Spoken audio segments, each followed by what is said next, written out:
Hi ನಮಸ್ಕಾರ ಎಲ್ಲರಿಗೂ. ನೀವು ಈ ಥರ ಹೆಡ್ಫೋನ್ ಯೂಸ್ ಮಾಡ್ತಾ ಇದ್ದೀರಾ? ಇದರಲ್ಲಿ ನಮ್ಮ ಆರೋಗ್ಯಕ್ಕೆ ಯಾವುದು ಒಳ್ಳೆಯದು? ರೀಸೆಂಟ್ ಸ್ಟಡಿ ಪ್ರಕಾರ ಈ ವೈರ್ಲೆಸ್ ಹೆಡ್ಫೋನ್ ಇರುತ್ತೆ, ಅದರಲ್ಲಿ ಏನು ರೇಡಿಯೇಷನ್ ಯೂಸ್ ಮಾಡ್ತಾರೆ ಅದೇ ರೇಡಿಯೇಷನನ್ನು ನಮ್ಮ ಈ ಮೈಕ್ರೋವೇವಲ್ಲಿ ಕೂಡ ಯೂಸ್ ಮಾಡಿರ್ತಾರೆ.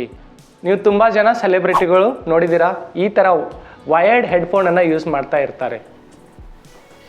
ಈ ವೈರ್ಲೆಸ್ ಹೆಡ್ಫೋನ್ ಯೂಸ್ ಮಾಡೋದ್ರಿಂದ ಏನಾಗುತ್ತೆ, ಈ ಮೈಕ್ರೋವೇವಲ್ಲಿ ಏನು ರೇಡಿಯೇಷನ್ ಇರುತ್ತೆ ಅದೇ ರೇಡಿಯೇಷನ್ ಯೂಸ್ ಮಾಡೋದ್ರಿಂದ ನಮ್ಮ ಬ್ರೈನ್ ಹೆಲ್ತ್ ಮೇಲೆ ತುಂಬ ಇಫೆಕ್ಟ್ ಆಗುತ್ತೆ, ನಮ್ಮ ಕಿವಿಗಳ ಮೇಲೆ ಕೂಡ ತುಂಬ ಇಫೆಕ್ಟ್ ಆಗುತ್ತೆ. ಈ 2 ಹೆಡ್ಫೋನ್ಗಳಿದೆ. ಇದು ನಿಮ್ಮ ಆರೋಗ್ಯವನ್ನು ಕಾಪಾಡಬೇಕು, ನಿಮ್ಮ ಬ್ರೈನ್ ಹೆಲ್ತ್ ಕಾಪಾಡಬೇಕಂದ್ರೆ ಇದು ತುಂಬ ಮುಖ್ಯ. ನೀವು ಸ್ಟೈಲಿಶ್ ಆಗಿರಬೇಕು ಹಾಗೆ ಹೀಗೆ ಅಂತ ಯೂಸ್ ಮಾಡ್ತಾಯಿದ್ರೆ ಇದು ನಿಮ್ಮ ಆರೋಗ್ಯ ನಿಮ್ಮ ಕೈಲಿದೆ, ಯಾವ್ದು ಉಪಯೋಗ ಮಾಡ್ಕೋಬೇಕಂತ ನೀವು ಚೂಸ್ ಮಾಡಿ. ಈ ಹೆಡ್ಫೋನ್ಗಳನ್ನ ಯಾವ ರೀತಿ ಯೂಸ್ ಮಾಡಬೇಕಂದ್ರೆ 60/60 ರೂಲ್ ಇದೆ, ಆ ಥರ ಉಪಯೋಗ ಮಾಡಬೇಕು. 60/60 ರೂಲ್ ಅಂದರೆ ಅದು ನಿಮ್ಮ ವ್ಯಾಲ್ಯೂಮ್ ಏನಿರುತ್ತೆ ಅದು 60 ಇರಬೇಕು ಮತ್ತು 60 ಮಿನಿಟ್ಸು ಇಷ್ಟೇ ಯೂಸ್ ಮಾಡಬೇಕು, ಇದಕ್ಕಿಂತ ಜಾಸ್ತಿ ಯೂಸ್ ಮಾಡಬಾರ್ದು. ಈ ರೀತಿ ನಿಮ್ಮ ಹೆಡ್ಫೋನ್ಗಳನ್ನ ಯೂಸ್ ಮಾಡಿದ್ರೆ ನಿಮ್ಮ ಮೆದುಳು ಮತ್ತು ನಿಮ್ಮ ಕಿವಿಗಳ ಆರೋಗ್ಯ ಚೆನ್ನಾಗಿರುತ್ತೆ.